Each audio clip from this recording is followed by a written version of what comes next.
UTS clips চ্যানেলে আপনাকে স্বাগত। শিখুন আর এনজয় করুন। এবার কি ওরা একটা অন্য ডাইমেনশনে থাকে, ঠিক আছে? তো কিছুদিন আগে আমি একটা প্রসেস শিখেছি, যেটা আমি আগে বলতাম যে প্ল্যানচেট হয় না। অ্যাকচুয়ালি প্ল্যানচেট আমরা যেরমভাবে সিনেমায় দেখে থাকি সেরমভাবে হয় না, ঠিক আছে? তো অ্যাকচুয়াল যে প্রসেসটা সেটা আমি তোমাকে পরে শোনাবো যে কীভাবে করতে হয় না হয়। আর জেনুইনলি প্ল্যানচেট হয়, ঠিক আছে? জেনুইনলি হয়, আর তুমি স্পিরিট কল করতে পারবে। তার একটা খুব সিম্পল, আবার খুব ইজিও নয়, মানে খুব কঠিনও নয়, ব্যাপারটা খুব সহজও নয়।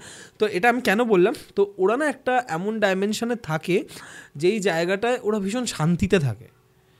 ওকে, মানে খুব ব্রাইট একটা লাইট থাকে।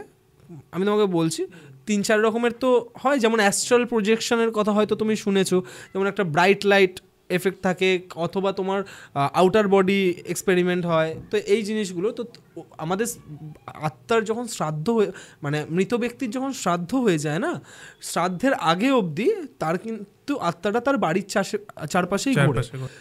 ঠিক যেই মুহূর্তে শ্রাদ্ধটা হয়ে যায় তখন কিন্তু গরুড় পুরাণ পড়া হয়, গরুড় পুরাণের ওই গুজ্জ মন্ত্রগুলো তখন কিন্তু পড়া হয়। আর ওই শ্রাদ্ধের পর আত্মা ঊর্ধ্বমুখী হতে থাকে, বুঝতে পারছো? তখন ওই মায়াটা কাটিয়ে আস্তে আস্তে ঊর্ধ্বমুখী হতে থাকে। সাপোজ আমি তোমাকে একটা কথা বলছি, জিনিসটা খুব ইন্টারেস্টিং। লাইক আমি আর আমার ওয়াইফ, আমার ওয়াইফ নেই, ঠিক আছে? যাই হোক, আমি বলছি ফর এক্সাম্পল, ঠিক আছে? আমি আর আমার ওয়াইফ দুজনেই মারা গেছি। এই ওয়ার্ল্ডে, এই ম্যাটেরিয়ালিস্টিক ওয়ার্ল্ডে আমাদের দুজনের মধ্যে যে বন্ডিংটা থাকবে না, স্পিরিচুয়াল ওয়ার্ল্ডে গিয়ে ওই বন্ডিংটা থাকবে না।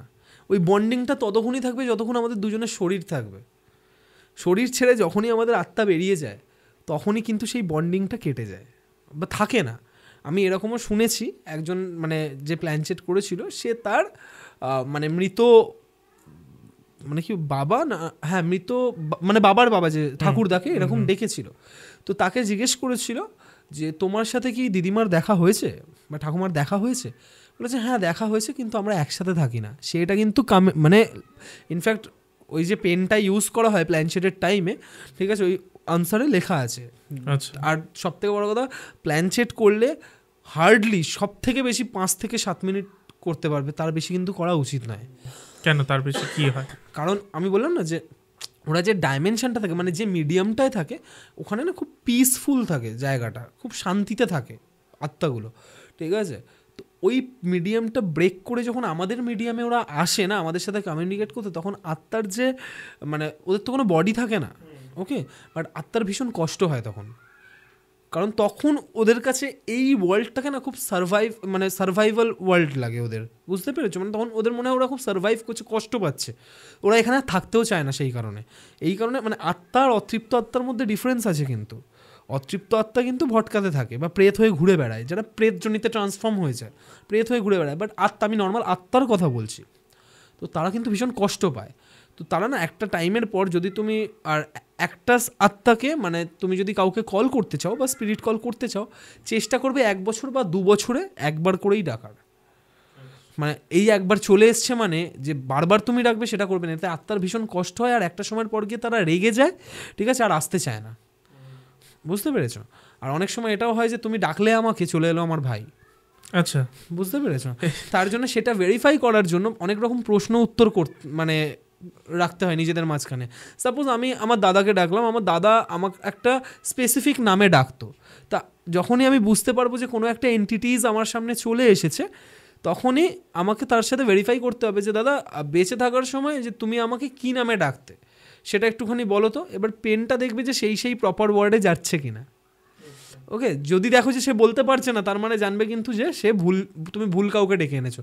আর যদি আমি এটুকু বলবো যে যদি কখনো কেউ কিউরিওসিটির বসে পড়ে এই সমস্ত কাজগুলো করে ফেলো, আর যদি সেখানে ভুল আত্মা চলে আসে বা ভুল কেউ চলে আসে, তখন তাকে বলবে যে আমি আপনার প্রতি সম্মান জানিয়ে বলছি, আপনি চলে যান, আপনাকে ডাকা আমার উদ্দেশ্য ছিল না, ঠিক আছে? তার প্রতি প্রপার রেসপেক্ট দেখাতে হবে, তার প্রতি যথাযথ সম্মান জানিয়ে তাকে বিদায়টা জানিয়ে দিতে হবে। কারণ 5 থেকে 7 মিনিটের বেশি যদি থাকে তাহলে তার কষ্ট হবে। আর একবার যদি সে রেগে যায়, ঠিক আছে, তারপর কিন্তু সে কোনো ক্ষতি করতে পারে, ঠিক আছে? সেটা তোমার নিজের কাছের মানুষও হোক। কারণ আবারও বলছি যে কাছের মানুষ যখন একবার মারা যাওয়ার পর চলে যায়, ঠিক আছে, তার কিন্তু এই ওয়ার্ল্ডের প্রতি কোনো টান থাকে না। অনেক কমে যায় টানটা, তো সে কিন্তু চাইলে তোমার ক্ষতিও করতে পারে। সে তখন তোমায় চিনবে না যে তুমি আমার নাতি বা এই তো ছেলে। অনেক সময় এরকম হয় যে আত্মার রিবার্থ হয়ে যায়, তো কি হয়, আমরা তো প্ল্যানচেট করতে বসে যাই, ঠিক আছে। আরও একটা কথা বলছি অডিয়েন্সকে, আমি মাঝখানে একটু ব্রেক করছি ওই টপিকটা থেকে। মৃত ব্যক্তির সামনে না কখনো খাবার দেবে না, মৃত ব্যক্তির ছবির সামনে, ফটোর সামনে কখনো খাবার দেবে না। তুমি দাও, একটা ধূপ দাও, একটা মালা চড়িয়ে দাও, দ্যাট ইজ ফাইন, বাট মৃত ব্যক্তির সামনে কখনো খাবার দেবে না। তার কারণটা কি হয়, তারা না ওই অবস্থায় থাকে না সেই খাবারটা রিসিভ করার, তাই জন্য তারা কষ্ট পায় ওটা দেখে। তারা খেতে চায়, যখনই তুমি তাকে উৎসর্গ করছো তারা খেতে চায়, বাট তারা কিন্তু ওই খাবারটা খাওয়ার মতন কন্ডিশনে থাকে না বা খেতে পারে না। এবার অনেক সময় আত্মার রিবার্থ হয়ে যায়, তো যখনই তার আত্মাকে তুমি কল করছো না, ধরো একটা বাচ্চা জন্ম নিয়েছে, তো তার শরীরের মধ্যে একটা অদ্ভুত ধরনের কষ্ট হতে থাকে, কারণ তুমি তো তার আত্মাকে ডাকছো, আর এটা তো তার পাস্ট লাইফের সাথে কানেক্টেড, পাস্ট লাইফের সাথে রিলেটেড।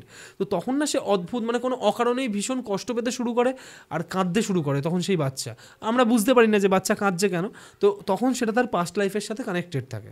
এরকমই বিভিন্ন আরও ক্লিপস পাওয়ার জন্য, আরও বিষয়ে জানার জন্য আমাদের এই চ্যানেল ইউটিএস ক্লিপসকে অবশ্যই সাবস্ক্রাইব করুন।